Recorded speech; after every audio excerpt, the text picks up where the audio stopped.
श्री कृष्ण गोविंद हरे मुरारी, हे नाथ नारायण वासुदेव।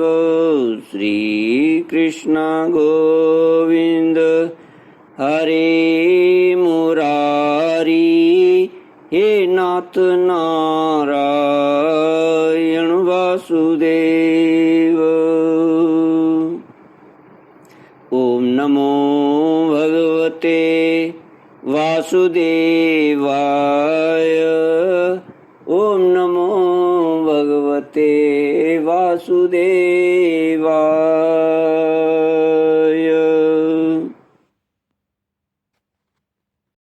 सावधान होकर सुनो।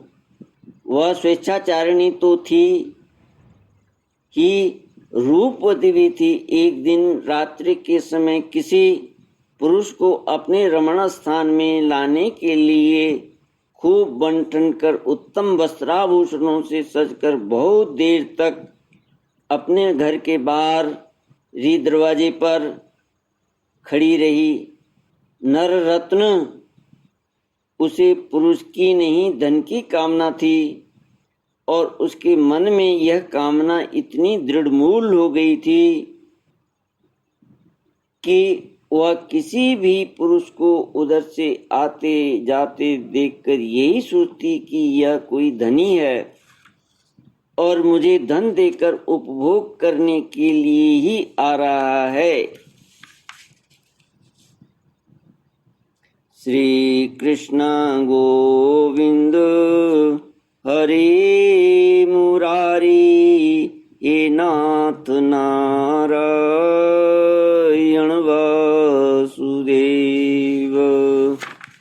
श्री कृष्ण गोविंद हरे मुरारी, हे नाथ नारायण वासुदेव। जब आने जाने वाले आगे बढ़ जाते तब फिर वह संकेत जीवनी वेश्या यही सोचती कि अवश्य ही अब की बार ऐसा कोई धनी मेरे पास आवेगा जो मुझे बहुत सा धन देगा। उसके चित्त की यह दुर्दशा बढ़ती ही जाती थी। वह दरवाजे पर बहुत देर तक टंगी रही। उसकी नींद भी जाती रही। वह कभी बाहर आती तो कभी भीतर जाती। इस प्रकार आधी रात हो गई। राजन, सचमुच आशा और सोवी धन की बहुत बुरी है। धनी की बाट जोते जोते उसका मुंह सूख गया, चित्त व्याकुल हो गया। अब उसे इस वृत्ति से बड़ा वैराग्य हुआ। उसमें दुख बुद्धि हो गई। उसमें संदेह नहीं कि इस वैराग्य का कारण चिंता ही थी, परंतु ऐसा वैराग्य भी है तो सुख का ही हेतु। जब पिंगला के चित्त में इस प्रकार वैराग्य की भावना जागृत हुई तब उसने एक गीत गाया। वह मैं तुम्हें सुनाता हूँ। राजन, मनुष्य आशा की फांसी पर लटक रहा है। इसको तलवार की तरह काटने वाली यदि कोई वस्तु है तो वह केवल वैराग्य है। प्रिय राजन, जिसे वैराग्य नहीं हुआ है, जो इन बखेड़ों से उबा नहीं है, वह शरीर और इसके बंधन से उसी प्रकार मुक्त नहीं होना चाहता जैसे अज्ञानी मनुष्य ममता छोड़ने की इच्छा भी नहीं करता।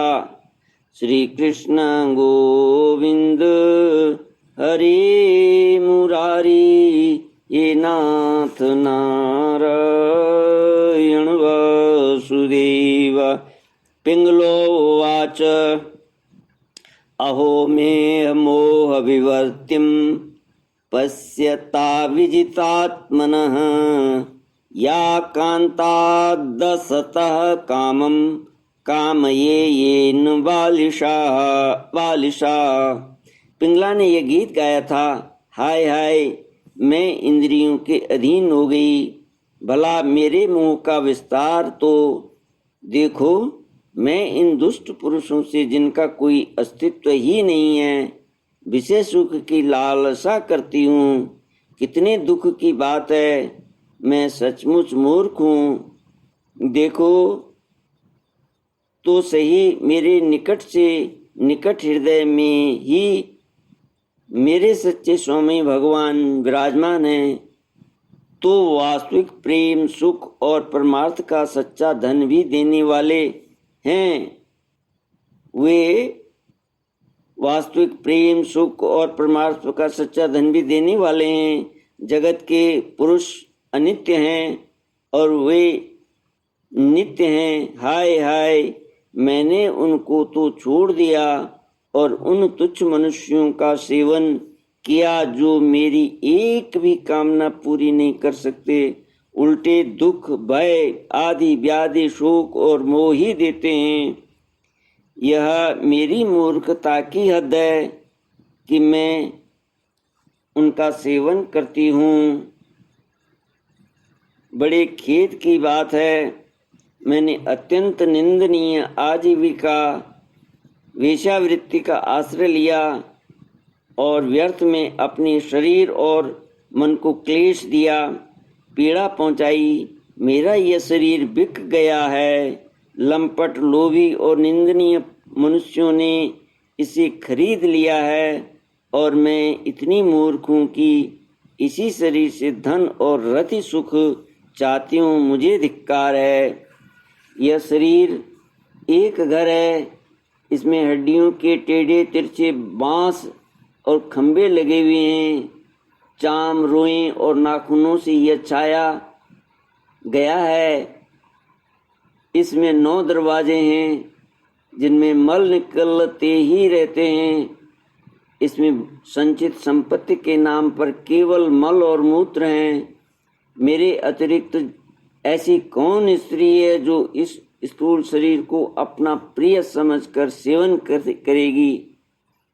यूं तो यह विदेहों की जीवन मुक्तों की नगरी है, परंतु इसमें मैं ही सबसे मूर्ख और दुष्ट हूँ, क्योंकि अकेली मैं ही तो आत्मदानी अविनाशी एवं परम प्रियतम परमात्मा को छोड़कर दूसरे पुरुषों की अभिलाषा करती हूँ।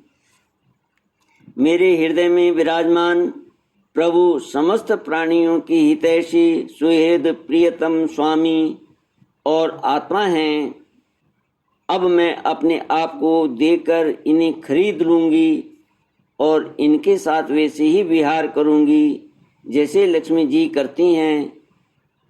मेरे मूर्ख चित्त, तू बतला तो सही, जगत के विषय भोगों ने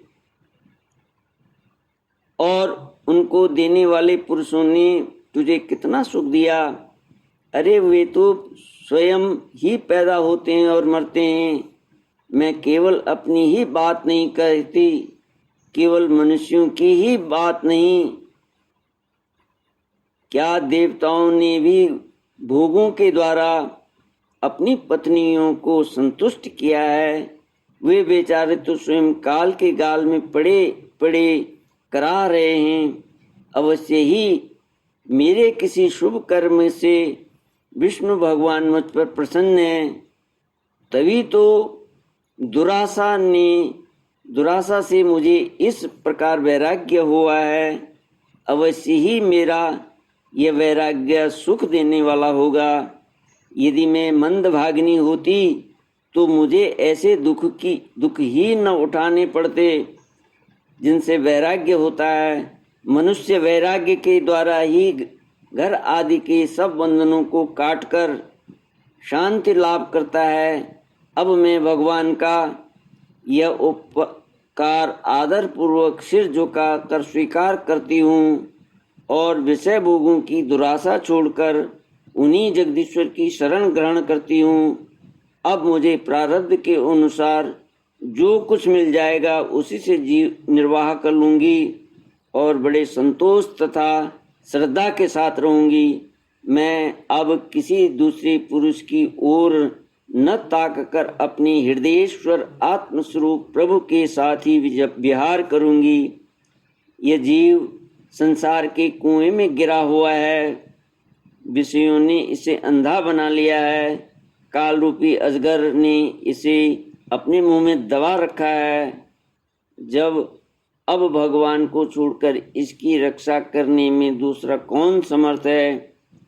जिस समय जीव समस्त विषयों से विरक्त हो जाता है, उस समय वह स्वयं ही अपनी रक्षा कर लेता है। इसलिए बड़ी सावधानी के साथ यह देखते रहना चाहिए कि यह सारा जगत काल रूपी अजगर से ग्रस्त है। ब्राह्मण उवाच एवं व्यवसित मतिर्दुराशां कांतर्षजां